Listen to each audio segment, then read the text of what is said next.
అందరికీ నమస్కారం. మన తెలుగుదేశం పార్టీ మదనపల్లి కాన్స్టిట్యూన్సీ నాయకులకు అందరికీ పేరు పేరు నమస్కారాలు. దయచేసి కాన్స్టిట్యూన్సీ శాంతి భద్రతలు, పార్టీలో క్రమశిక్షణ మనం బాధ్యతగా ఉండాలి.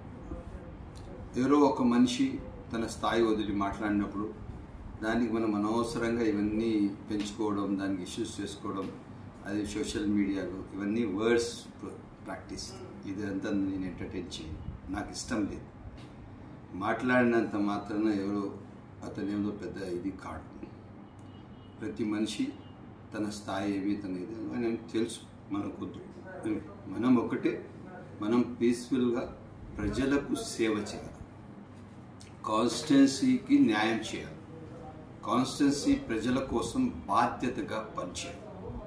నిరంతరం తెల్లవారి 7 గంటల నుంచి రాత్రి 11 గంటల వరకు నిరంతరం ప్రజలు మన దగ్గరకు వస్తున్నారు.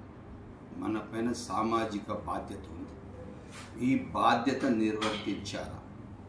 ఎక్కడ కూడా కానీ మనము మన స్థాయి వదిలి చేయాలి. దయచేసి ఎవరు కూడా ఇంకా ఒక్క పోస్ట్ కూడా పెట్టకూడదు, ఒక్క ఇష్యూ పైన మాట్లాడకూడదు.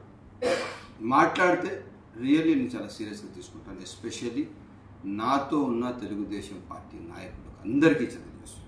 ఎందుకంటే నాకు ఇటువంటి ప్రాక్టీస్కి నేను ఏదైతే ఇష్యూ జరిగిందో సీటీఎంని మరుసటి రోజు నేను ఆ రోజే సాయంత్రం నేను కావాల్సిన బెంగళూరు వెళ్ళిపోయాను. ఎందుకంటే ఇష్యూ ఇది ఎక్కువ కాకూడదు. అయినా ఏదైతే మన వాళ్ళు ఉన్నారో వాళ్ళు ఆ మాటలకు వాళ్ళు చాలా ఆవేశపడ్డారు.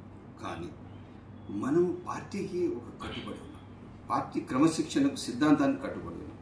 సో దయచేసి ఈ ఇష్యూకి ఇంకా పెంచొద్దండి. నా దగ్గర ఇవన్నీ అన్నెసరీ ఇష్యూస్కి దానికోసం స్పేర్ చేసేంత టైం నా దగ్గర లేదు. మీ అందరికీ అభ్యర్థన ఒకటే, మనము పార్టీ కోసం, కాన్స్టిట్యున్సీ కోసం, మదనపల్లి కాన్స్టిట్యున్సీ ప్రజల కోసం పనిచేస్తాం. మీరు నాతో ఉన్నారు, నేను మీతో ఉన్నాం. మనం అందరం కలిసి 24లో చాలా మంచి ఎలక్షన్ జరిపాం, బాధ్యతగా పనిచేసాం. అదే బాధ్యతగా తీసుకొని ముందుకు వెళ్ళాలని సరైన